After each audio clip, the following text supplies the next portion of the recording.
శ్రమని ఎలా ఎదుర్కోవాలంటే, ప్రభువా ఏం జరుగుతుందో నాకు తెలియదు, ప్రస్తుతానికి పరిస్థితులు ఏంటో నాకు అర్థం కావు, కానీ అర్థం చేసుకోవడానికి నాకు చాలా కష్టంగా ఉన్నాయి, ఇది ఎందుకు ఇలా జరుగుతుందో నా మైండ్కి బాధపడదు, ఈ పరిస్థితులు చూస్తుంటే ప్రస్తుతం నన్ను ఎక్కిరించేలాగే నన్ను కనబడుతున్నాయి, నన్ను చూసి అందరూ నవ్వేలాగే నాకు కనబడుతున్నారు, కానీ ఒకటైతే నాకు అర్థమైంది, నా పరిస్థితులు నాకు అర్థమైనా అర్థమకపోయినా, అందరూ ఈ పరిస్థితులను చూసి నన్ను చూసి నవ్వినా నవ్వకపోయినా, నేను మాత్రం ఒకటి నేర్చుకున్నాను, ఏం జరుగుతుందో నాకు తెలియదు కానీ నాకు మాత్రం ఒకటి అర్థమైంది, నిన్ను మాత్రం వదలనగాక వదలను. అది నేర్చుకో. శ్రమలో మొట్టమొదటి నేర్చుకోవాల్సింది చెప్పిన, మనకి మంచి జరిగినా మంచి జరగకపోయినా ఎవరిని వదిలేకూడదు చెప్పు, దేవుడిని వదిలేకూడదు. ప్రార్థనకు వచ్చిన వాళ్ళే సంసారంలో గొడవలు వస్తేనట గ్యాస్ వెలిగించేసుకుంటున్నారంట చచ్చిపోవడానికి. ప్రార్థనకు వచ్చిన వాళ్ళే, మీ దగ్గర పిలకాలు ఉన్నాయి కదండి పిలకాలు, ప్రార్థనకు వచ్చిన వాళ్ళే ఇంట్లో ఏదన్నా గొడవ జరిగితే కాలంలోకి దూకేశారంటే వెళ్ళి.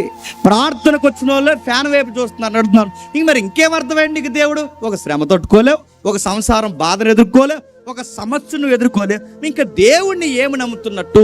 బయటోడికి శ్రమ వస్తే తాగేస్తాడు, బయటోడికి శ్రమ వస్తే ఊగస్తాడు, బయటోడికి శ్రమ వస్తే వాడి పోయి ఏదో ఒక అడ్డమైన పనికి అలవాటు నేర్చుకుంటాడు, కానీ బయటోడికి దేవుణ్ణి నమ్మునోడికి తేడాడు చెప్పిన, ఆడికి ఏం జరిగినా అలా నిలబడి చూస్తాడు. ఊరి ఎందుకు అలా ఎదురు చూస్తున్నావంటే ఏమో నాకు తెలియదు, కానీ ప్రస్తుతానికి ఏం జరుగుతుందో నాకు తెలియదు, కానీ వన్ డే నా దేవుడు నాకు అన్ని అర్థమయ్యేలా చెప్పండి చేస్తాడని ఎదురు చూసేవాడినే చెప్పండి విశ్వాసి.